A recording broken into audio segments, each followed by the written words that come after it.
Hello বন্ধুরা, তোমরা দেখছো প্রিয়াঙ্কাস ব্লগ।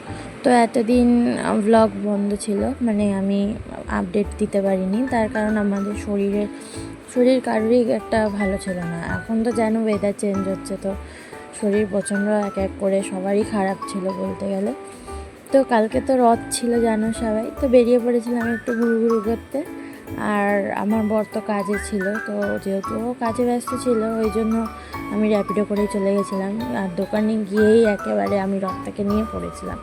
রথটাকে সাজিয়ে গুছিয়ে নিয়ে ব্যাস বেরিয়ে পড়েছে। ও তো আগে রথ টানলো, তারপরে আমি একটু রথ টেনে নিলাম। তারপরে এই দেখো না, আমার বর রথ নিয়ে একেবারে ডাইরেক্ট ওই দিকে চলে যাচ্ছে। তো রথ টানার পরে আমরা বেরিয়ে পড়লাম এবার একটু ঘুরতে। তো দেখতেই পাচ্ছ আমরা যেখানটা দিয়ে যাচ্ছিলাম ওখানে সব মানে থিয়েটার, আগে যাত্রা হতো বাট এখন আর যাত্রা হয় না, ওটা থিয়েটার হয়। তো ওখান থেকে আমরা বাদিক ঘুরে ডাইরেক্ট চলে গেছিলাম গঙ্গার পাড়ে। তো গঙ্গার পাড়ে যাওয়ার সময় আমাদের চোখে পড়লো যে রাস্তা দিয়ে রথ যাচ্ছে, তো সেটাও একটু আমি ক্লিপ তুলে নিয়েছিলাম। তো দেখো রথ যাচ্ছে আর ওই পাশ থেকে, আর আমরা ওই পাশ থেকে যাচ্ছিলাম।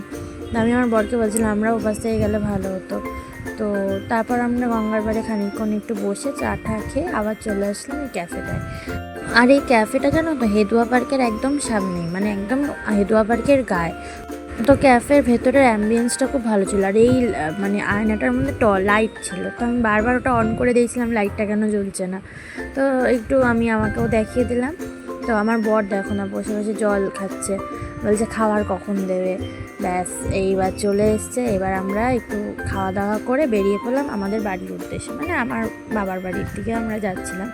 তো ওখানেও রাস্তা দিয়ে রথ যাচ্ছিলো, ওটাও একটু দেখিয়ে দিলাম।